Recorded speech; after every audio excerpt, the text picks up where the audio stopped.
টিভিটা আমি অনেকদিন ধরেই করি। এটা প্রথম কিছু না, কোম্পানি এসে অফার দিয়েছিল 1000 টিভি, এটা যেন একটা এক্সট্রা ব্যাপার, আর কিছু না, কারণ 1000 টিভি করা যায়, এটা হচ্ছে ব্যাপার। Thank you, wish you.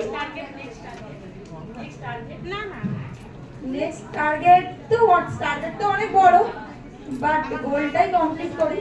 Okay, thank you. Good morning. আজকে কি বলবো আমি জানি না, আমার এতটাই ভালো লাগছে। আমি ভেস্টিজের প্রোডাক্ট ইউজ করতাম, বিজনেস নিয়ে সেভাবে কখনো ভাবিনি। তো লাস্ট মান্থে আমি একটা প্রোগ্রামে আসি এখানে, তখন আমার খুব ভালো লাগে এটাই যে 27 বছর সংসার করছি, মানে বিবাহিত জীবনে হাতের বুদ্ধিটাই রয়েছে, মাথায় ক্রাউনটা ওঠাতে পারিনি।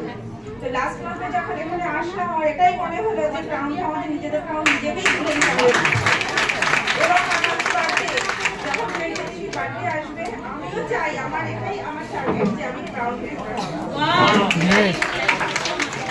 তার মানে ম্যাডাম কি বললো যে মেয়েরা কুইন থাকে, বাট ওটা অদৃশ্য।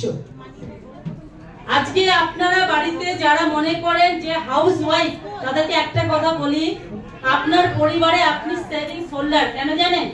একটা মেড বা একটা কাজের লোক রাখতে গেলে আজকের দিনে দাঁড়িয়ে 2000 টাকার নিচে হয় না, সাধারণত ঘর মোছা আর বাসন মাজা।